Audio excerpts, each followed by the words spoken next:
Salut tout le monde, aujourd'hui on va décortiquer ensemble un des secrets les mieux gardés de la langue française. Une sorte de super pouvoir qui va vous permettre de construire des phrases incroyables. Alors, regardez bien ça. Le petit oiseau, une branche en bois, et puis un chat. À votre avis, quel est le point commun entre ces trois petits groupes de mots? Une idée? Et oui, bravo, ce sont tous des groupes nominaux. Ça peut paraître un peu savant comme nom, mais vous allez voir, c'est en fait l'ingrédient secret pour construire des phrases vraiment riches et détaillées. Bon, d'accord. Mais alors, un groupe nominal, qu'est-ce que c'est exactement? Allez, on va décortiquer ça ensemble. On commence par le tout début pour que ce soit limpide. En réalité, c'est très simple. Imaginez un groupe de mots. Au centre de ce groupe, il y a une star, un chef en quelque sorte. Eh bien, ce chef, c'est le nom.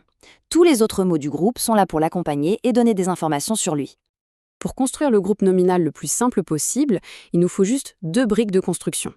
La toute première, c'est le déterminant. Par exemple, un, le, ma. Et la deuxième, bien sûr, c'est notre star, le non-noyau. Par exemple, chat. On assemble les deux et hop, un chat. Voilà, on a notre groupe nominal de base.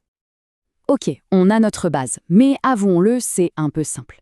C'est maintenant que la partie la plus créative commence, on va l'enrichir, lui ajouter des décorations, des pièces spéciales pour le rendre vraiment unique. Pour faire ça, prenons un nouvel exemple de départ, un truc simple et clair, le chien.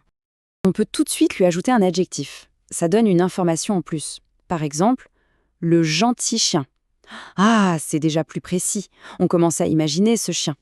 Et pourquoi s'arrêter en si bon chemin? On peut très bien en ajouter un deuxième. Le gentil chien noir. Là, l'image dans notre tête devient vraiment, vraiment claire, pas vrai? Il y a une autre technique super efficace pour ajouter des détails, le complément du nom. C'est un petit groupe de mots qui précise de quoi on parle. Regardez cet exemple, les fenêtres. D'accord, mais quelles fenêtres? Et là, on ajoute les fenêtres de la classe. Et voilà, on sait exactement de quelles fenêtres il s'agit. Bon, on peut ajouter plein de choses, c'est génial. Mais attention, il y a une règle d'or, une règle absolument cruciale pour que tout fonctionne bien ensemble. C'est la règle de l'accord.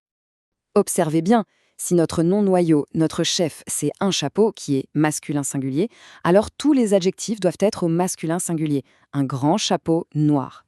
Mais si le chef change et devient une robe qui est féminin singulier, alors tout le monde suit le mouvement. Ça devient une grande robe noire. C'est le nom qui commande tout. Allez, on passe à une astuce de pro. Un truc qui va rendre vos textes beaucoup, beaucoup plus agréables à lire. Le super pouvoir pour ça, c'est de savoir éviter les répétitions.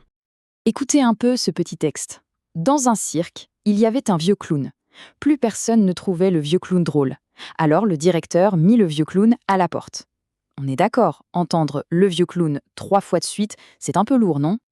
La question est donc, comment est-ce qu'on pourrait arranger ce texte?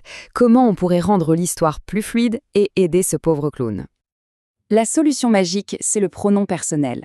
C'est un petit mot tout simple, comme il, elle, le ou lui, qui a le pouvoir de remplacer un nom ou même tout un groupe nominal. C'est un super remplaçant. Et voilà le résultat. Regardez comme ça change tout. Alors le directeur le mit à la porte. Ici, le petit mot « le » remplace le vieux clown. Et juste après, il fit sa valise. Ce « il », c'est qui? C'est le vieux clown. Évidemment, c'est quand même beaucoup plus élégant. Bon, on a vu pas mal de choses, maintenant c'est le moment de jouer un peu. On va faire un petit défi super rapide pour voir si tout est bien en place. C'est parti! Première question, dans le groupe nominal « ma nouvelle adresse postale », quel est le non-noyau, le mot le plus important, le chef du groupe? La bonne réponse était adresse. Excellent. Effectivement, ma, nouvelle et postale sont juste là pour donner des infos sur cette fameuse adresse. Allez, une autre, très vite. Dans le groupe des bêtes féroces, où se cache l'adjectif? La réponse est féroce, bien sûr, bravo, c'est exactement ça. Et voilà, le groupe nominal n'a plus aucun secret pour vous. C'est une boîte à outils super puissante pour rendre les descriptions plus riches et les textes plus vivants. Alors la vraie question maintenant c'est, quelle phrase incroyable allez-vous construire aujourd'hui?